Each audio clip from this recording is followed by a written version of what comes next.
박기영 신임 과학기술혁신본부장 임명 논란이 최근 뜨겁습니다. 바로 많은 분들이 기억하고 있는 황우석 사태와 관련이 있기 때문인데요. 자, 임명에 대한 찬반 논란 뜨겁습니다. 오늘 긴급 기자회견을 통해서 본인의 입장을 밝혔습니다. 자, 어떤 입장을 밝혔죠? 박소영 기자? 네, 오늘 아까 말씀하신 것처럼 그동안 임명 가지고 논란이 굉장히 많았습니다. 이 부분에 대해서 일단 본인이 직접 간담회를 열고 해명에 나선 겁니다. 자, 박기영이라고 하면 바로 이 황우석 서울대 교수 기억하시죠? 저는 서울대 교수와 굉장히 연관이 깊은 인물입니다. 지금 이 황우석 같은 경우에는 그 전에 그 줄기세포 논문 조작으로 굉장히 유명하잖아요. 국제적인 망신을 당했었죠. 네, 그렇죠. 이 인물을 지원하는 데 있어서 가장 핵심적인 역할을 한 인물이 바로 박기영 본부장입니다. 황우석 박사와 가장 측근해서 논문도 공동저서로 이름을 올렸었잖아요. 네, 그렇습니다. 바로 2005년 이 노무현 정부 때 청와대에 있으면서 이 황우석을 지원하는데 가장 핵심적인 역할을 했고요. 심지어 이 중간에 줄기세포가 오염이 됐다는 사실을 알았으면서도 보고하지 않았다. 이런 것까지 지금 얘기가 나온 상황이었습니다. 오늘 그래서 이런 논란에 대해서 본인이 직접 얘기를 하고 정말 사과드린다라고 11년 만에 사과를 했습니다. 자, 오늘 기자회견에서 밝힌 자신의 심정, 목소리를 직접 들어보시겠습니다. 황우석 사건 당시에는 입이 10개라도 할 말이 없었기에 그냥 아무 말 하지 않고 매맞는 것으로 사과를 대신했습니다. 그 이후에도 제대로 사과하고 용서를 구하고 싶었으나 기회를 만들지 못해서 지난 11년간 너무 저도 답답했었고요. 마음의 짐으로 안고 있었습니다. 자, 황우석 사태, 황우석 박사 사태, 논문 조작 사건에 적극적으로 같이 함께 이 연루가 됐던 인물. 글쎄요, 방금 이 사과가 그 과거의 과오를 좀 덮을 수 있는 정도의 사과라고 보십니까? 지금 야사당은 물론이고 민주당 내에서도 상당히 왜 이런 인사가 나왔느냐 여기에 대해서 이제 말은 대놓고 못하지만 여러 가지 불만 있는 목소리 계속 나오고 있고 민주당에서 이제 공식 논평을 안 내기로 한 거지 아마 그런 현상을 반영하는 것으로 보이는데 그런 측면에서 본다면 뭐 이렇게 현재 임명했기 때문에 어떤 청문회를 거치는 것도 아니기 때문에 당분간은 아마 그냥 가려고 할 것 같아요. 그런데 여기서 이제 문재인 대통령이 부담은 계속해서 이런 부분들이 어떤 문재인 대통령의 인사에 있어서의 어떤 불통 이미지랄까? 이런 것들이 이제 강화되고 있다는 것이죠. 그러니까 과연 이번 인사에서 제대로 시스템이 작용을 했느냐? 아니면 문재인 대통령과의 개인적인 친분 관계나 문재인 대통령의 어떤 낙점에 의해서 인사가 이루어지는 것 아니냐? 이런 의혹이 이제 커져가기 때문에 그런 부분들은 문 대통령으로서는 상당히 부담을 좀 안게 될 것 같습니다. 네. 사실 기자회견 직전에 기자들은 여러 가지 생각을 했습니다. 그중에 제일 크게 무게를 뒀던 부분이 혹시 이런 논란들 때문에 자진 사퇴를 하진 않을까 이런 거였습니다. 근데 결론부터 말씀드리면 자진 사퇴는 아니었습니다. 목소리 직접 들어보시죠. 특히 황우석 박사의 사이언스지 논문에 공저자로 들어가게 된 것은 제가 신중하지 못했기 때문이라고 생각을 합니다. 그때 좀 더 신중했어야 한다는 그런 후회와 함께 그렇지 못한 점을 깊이 반성하고 있습니다. 일할 기회를 주신다면 혼신의 노력을 다하겠으며 일로서 부탁드리고 싶습니다. 자, 사실상 사퇴는 거부했습니다. 이건 뭐 어떤 뜻일까요?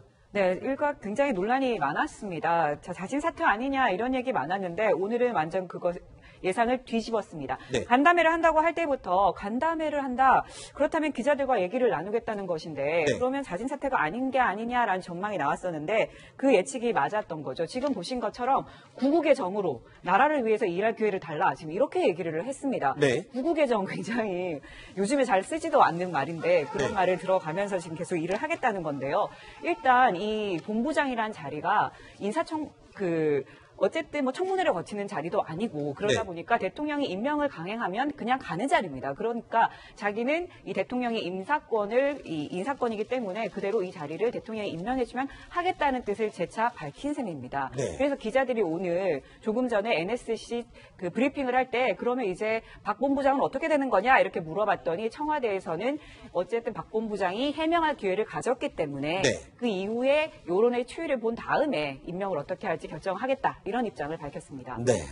일단은 자기 계속 사퇴하지 않겠다. 이 자리에 일을 하겠다라고 입장을 밝혔는데 과학계에서도 반발이 있다면서요? 그렇죠. 왜냐하면 과학계에서 황우석 사태라고 하면 과학계는 정말 잊고 싶은 일일 겁니다. 네. 한국 과학계 위신을 완전 그렇죠. 추락한 그런 일인데 거기에 그때 연루됐던 사람 아니겠습니까? 이런 얘기를 하는 거죠. 민주노총 산하에 있는 전국 공공연구노동조합에서 얘기를 한 건데요.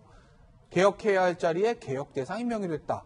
한국 과학에 대한 모욕이며 과학기술 체제의 개혁 포기를 의미한다. 네. 그러니까 정치권뿐만 아니라 정작 본인이 맞대고 일을 해야 되는 과학계에 있는 인사들까지 반대를 하는 겁니다. 네. 그럼 사실 사방이 적입니다. 그렇죠. 청와대만 빼놓고. 네. 지금 여당도 공식 농표가 안 했다는 거는 찬반 얘기는 없지만 속으로는 조금 이게 좀 무리가 있는 건 아닌가 하는 기류가 흐르고 있는 건 아니겠습니까? 네. 그런데 어쨌든 본인은 지금 사퇴를 하지 않고 구국의 정오로 열심히 일을 하겠다고 하니 네. 과연 본인의 이 자리에 계속 있는 것이 현 정부와 대통령에게 부담이 될 것인지 네. 아닌지 거기에 대한 현명한 판단이 있어야 되는데 아직까지 일단은 간다 이렇게 판단을 일단 정치권 특히 야당에서는 정말 강력하게 비난의 목소리를 높이고 있는데요.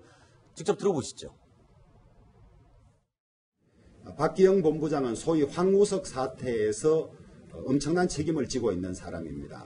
박기영 인사 연장선상에서 노무현 정부 때 근무했던 청와대에 근무했던 사람이나 정부에 근무했던 사람들은 무조건 기용되는 소위 노무현 하이패스, 노무현 프리패스 인사를 지적하지 않을 수가 없습니다.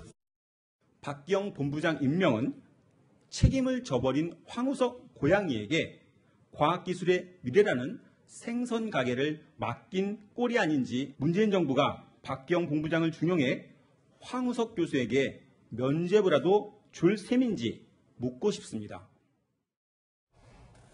자, 그런데 이 박기영 본부장 과거에 민주당에 공천 신청 2번이나 했었던 것으로 이력이 지금 밝혀지고 있죠? 네, 그렇죠. 2006년 1월 달에 이제 사퇴하고 나서 네. 그리고 나서 한 1년쯤 뒤에 다시 이제 자문위원으로 복귀를 하게 되고 네. 그 중간중간에 이제 교수로 있으면서 19대 총선 때는 민주통합당이죠. 비례대표 공천 신청을 했고 20대 총선 때는 더불어민주당에 비례대표 공천 신청을 했었는데 둘 다 이제 낙선을 했죠. 탈락을 했는데 네. 지난 4월 달에 4차 산업혁명 관련된 책을 썼는데 그 추천사는 또 문재인 대통령이 썼거든요. 그런 걸로 미뤄본다면 이 박기영 그 교수와 문재인 대통령의 관계가 그 참여정부 시절부터 그 이후까지 계속 꾸준히 어떤 자문을 해오는 이 과학기술 관련된 네.